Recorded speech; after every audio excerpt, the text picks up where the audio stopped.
Our whole life is about coming to know ourselves so that we can give ourselves away. That's what the whole Christian message is about, right? To learn how to love so that we can love others. This is all about, that's why Christ came here. So all of us are on that path.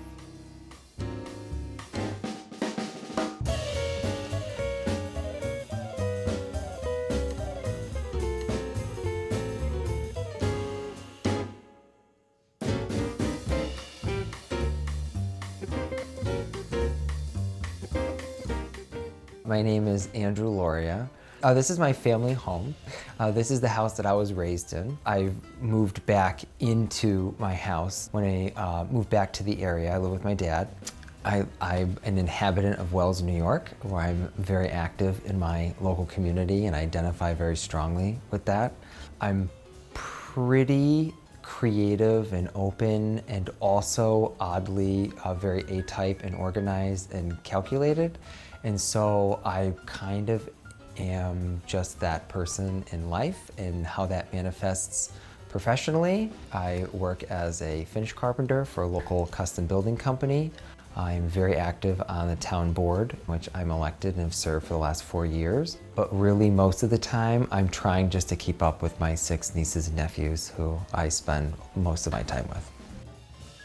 I currently own 5 cars. A 2004 Volvo V70, a 1979 Fiat X19, my 2012 Fiat 500 Sport, so I have a 1968 Fiat 500F, and then my final car is the only car that I will never sell, my 1991 Mazda Miata.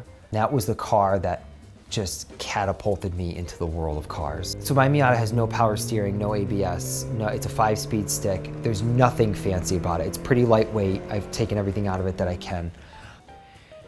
And when you drive a car like that, you can't get away with anything because you are driving the car and there's no electronics, there's nothing to mitigate your inputs. You have to be one with the car in order to do it well. You have to, let alone just not crash, right? And when it connects, it's not just the motion, like something else happens that's on another level. There's no barrier between who I am and what is unfolding in front of me.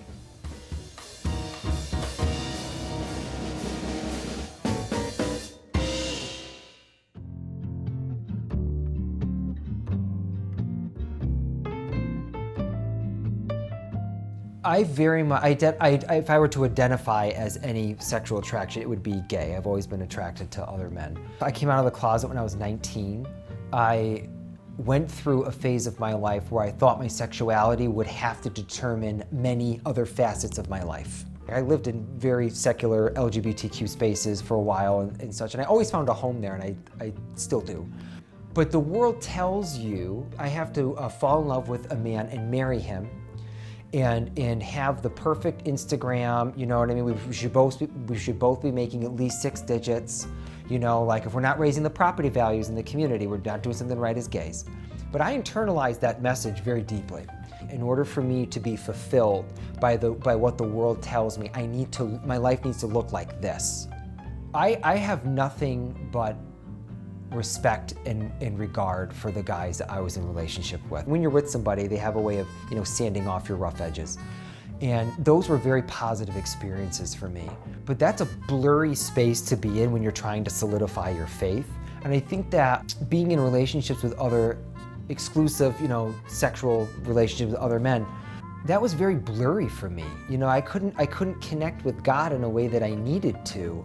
I knew that there's something really incongruent, you know, like the vertical and the horizontal wasn't all lined up. I mean, now in my life, like I desire intimacy still. What the world is telling us about you need to be happy and fulfilled, these are all good things and they're not incongruent with the Christian doctrine, right? But how it is that we come to those things in our life is very, very different, very different. But now I can see that those needs can be met in a large part with just deep, deep friendship.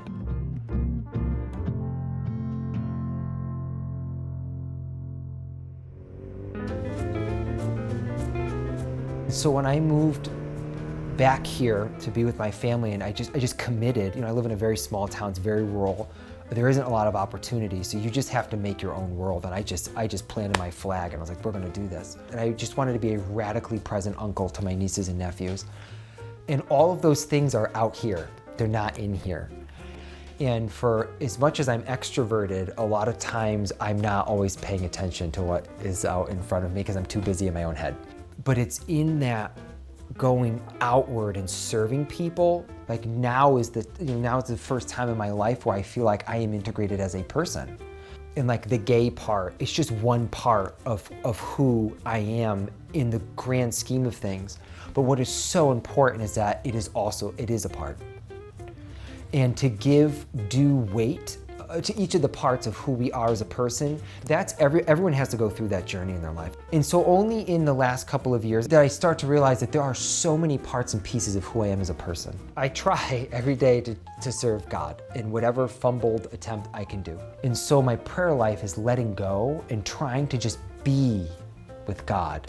I constantly want to understand everything. And I don't have to in order for things just to be. And God just is. And there is much about myself in the world that is just a mystery. And it's okay if it's just a mystery.